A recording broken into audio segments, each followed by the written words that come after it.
Hello everyone, good morning সবাইকে, রাধে রাধে, জয় শ্রীকৃষ্ণ। আমার ভিডিওটা হয়তো ঘোলা ঘোলা হতে পারে, বিকজ বাড়িতে পুরো ধুলোর এটা চলছে, সেই জন্য হয়তো ভিডিওটা ঘোলাটে হতে পারে, জানি না কি হচ্ছে, রেকর্ড করছি এখন। যাই হোক, সো চলো, এখন ঘড়িতে স্টিল নাও 10টা 18।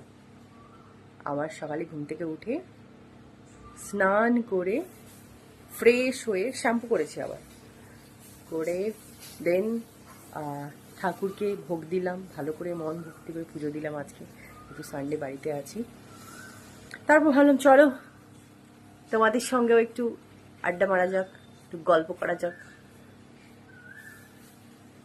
আওয়াজ শুনতে পাচ্ছ? কোকিলের ডাক, মানে এমন একটা ডাক। বসন্তকাল, এই বসন্তকাল হচ্ছে সব থেকে ভালো একটা, যেটা আমরা ছোটবেলায় পড়েছিলাম যে বসন্তকাল এমন একটা ঋতু যেখানে শীত গ্রীষ্ম মাঝামাঝি থাকে। বাট এখন সিচুয়েশনটা, আগে ভালো লাগতো বসন্তকালে, এখন তো মানে যত কাল পেরোচ্ছে, যত দিন পেরোচ্ছে, মানে তত তো মানে জিনিসটা উল্টো হয়ে যাচ্ছে। আওয়াজ পাচ্ছি, আমার ভীষণ ভালো লাগে পাখির ডাক। পাখির সঙ্গে একটা মানে বন্ধুত্ব আছে একটা, মানে বলছি সেই গল্পটা। সো হ্যাঁ, এটা বলছি, কেন বলছি, কারণ এখন দেখ আমাদের না গরম লাগছে না ঠান্ডা লাগছে, মানে এই দুটোর মিডিলে আমরা, বিরক্তকর না? বাট এটা কিন্তু ভালো, তাও এটা আবার খারাপ। আর এই সময়টাতে কি বলবো, এই ডাকগুলো আমার এত ভালো লাগছে না, পাখির ডাক, কোকিলের ডাক, খুব সুন্দর লাগছে। এই সময়টাতে আমাদের আমাদের একটা মাতা রানী আছে, কি বলতো, শীতলা মায়ের।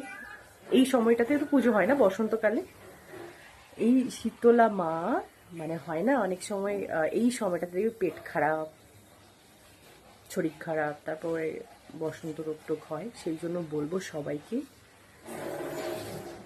কেয়ার, মানে খুব কেয়ারের মধ্যে থাকো, খুব মানে খাওয়া দাওয়া, তারপরে বাইরে বেরোনো থেকে স্টার্টিং করে সমস্ত কিছুটা একটু সেফটির মধ্যে থাকো। কারণ উল্টোপাল্টা খেও না, উল্টোপাল্টা খেলে পেট খারাপ করবে, তার থেকে অনেক কিছু হতে পারে।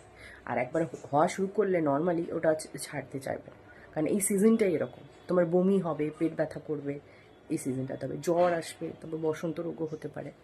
তাই সবসময় পারলে স্যানিটাইজার ইউজ করো, সবাই ক্যারি করো, আর জল বেশি বেশি করে খাও। ওয়ারেসটা একটা ব্যাগে রাখো, এটা মাস্ট। নিজেকে কেয়ার রাখো, নিজেকে ভালো রাখো, নিজে সুস্থ থাকলে, ভালো থাকলে তারপর তুমি কাজ করতে পারবে। তুমি যদি তোমার শরীরটা খারাপ হয় তাহলে তুমি কোনো কাজই করতে পারবে না। তাই তোমাকে প্রথম তোমাকে ঠিক রাখতে হবে, তোমার শরীর, তোমার মন, তোমার দিমাগ, সব কিছু আগে ঠিক রাখতে হবে। হ্যাঁ, এবার আসি পাখির কথায়। পাখির সঙ্গে আমার একটা বন্ধুত্ব আছে, সেটা হচ্ছে আমার এই জানালাতে একটা পাখি আসে। আগে আমি যখন অফিস জয়েন করেছিলাম তার আগে আসতো, ঠিক ডাকতো আমায়। কেমন ডাকতো তোমরা বিশ্বাস করবে না, আমার ভিডিও আছে এখানে, সেটা ঠক ঠক ঠক ঠক ঠক ঠক করতো, ঠক ঠক করতো। আমি যখন ঘড়িতে দেখতাম, ও আচ্ছা পুরো সেম টাইম। তখন তো অভ্যাস ছিল না এই টাইমে উঠতে হবে, এই টাইমে অফিস যেতে হবে, এরকম এরকম। অফিস টাইম আলাদা ছিল, আরে সরি, স্কুল টাইম আলাদা ছিল, কলেজ টাইম আলাদা ছিল, ইউনিভার্সিটি টাইম আলাদা ছিল, তারপর বাড়িতে যখন ল্যাদ খাচ্ছিলাম সেই টাইম আলাদা, মানে ঘুম থেকে দেরি করে উঠতাম, এটা ওটা ছিল। যখন আমি আমার অফিস লাইফে আসি তখন একটা আলাদা ছিল, তো উঠতাম না, তখন ডাকতো, মানে এই ঠক ঠক, কানে কাছে যদি এসে কেউ ঠক ঠক ঠক ঠক করে জানলার কাছে, তো ঘুম ভাঙবো অটো। আমি একদিন দুটো, ওটা ওটা কন্টিনিউয়াসলি অনেকদিন ধরে ছিল। তারপরে একদিন হঠাৎ মানে আসলো যে না, এটা তো রেগুলার হচ্ছে, আমাকে ডাকছে ডাকছে ডাকছে। হ্যাঁ, তো আর কথাও বলে আমার সঙ্গে, মানে এরকম করে কথা বলি, ওর আনন্দে, যত তুমি কথা বলো তত আনন্দে লাফিয়ে লাফিয়ে জানলা খুলে আবার কাছে আসবে, আবার জানলা লাফিয়ে লাফিয়ে আবার আসবে। জানি না পাখিটার নাম, আমি জানি না, আমার ছবিও আছে, ভিডিও আছে, আমি হয়তো পারলে দেবো, তোমরা দেখবে। সো এই বললাম পাখির সঙ্গে, আমার বাড়িতে একটা টিয়া পাখি ছিল, টিয়া পাখি, ঠিক আছে। তো খুব ভালোবাসে, মানে হয় না আমি এতটা মানুষ হোক, যেই জিনিস হোক, আমি এতটা মানে ভালোবেসে ফেলি, মায়া পড়ে যায় তার প্রতি, তাকে আর এই করতে পারি না। তো আমার মামার ছেলে চোখে পড়ে, ও ওটাকে নিয়ে যাবে। এবার আমরা দেব না, তো মা যেহেতু আমার মাকে বলছে যে ওটা আমার লাগবে লাগবে, তো সে তো পিসি হয়, মানে ঠিক আছে নিয়ে যাও। এবার নিয়ে যাচ্ছে, মানে বিশ্বাস করবে না, ও পিজড়ার সাইড থেকে এরকম ধরে রেখেছে, মানে যাবে না যাবে না। তারপরে ওখান থেকে ওদের নাকি ওখান থেকে বেরিয়ে গেছে। তারপর জানি না, মানে একটা পাখি আমাদের ওই আমরা যেখানে ছিলাম হলদিয়াতে, ওর সাইডে একটা গাছের মধ্যে পাখি এসেছিল, বাট ওটা অনেকটা দূরে ছিল, বোঝা যাচ্ছিল। বাট এটা বোঝা যাচ্ছিল ওটা টিয়া পাখি। আর জানি না ওই পাখিটা কিনা, আমাদের পাখিটা কিনা না অন্য কেউ, জানি না। তো তারপরে মামার ছেলের ওখান থেকে পাখিটা উড়ে চলে যায়।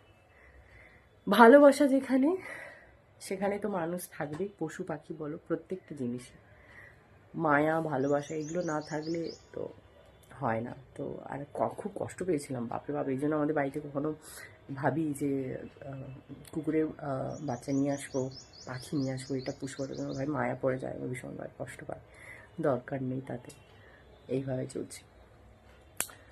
सो मेरा ब्रेकफास्ट आ गया। क्या है, रुकिए हम देते हैं। बाबा इतना सारा, हम इतना सारा नहीं खाएंगे, ये दोनों का ही है।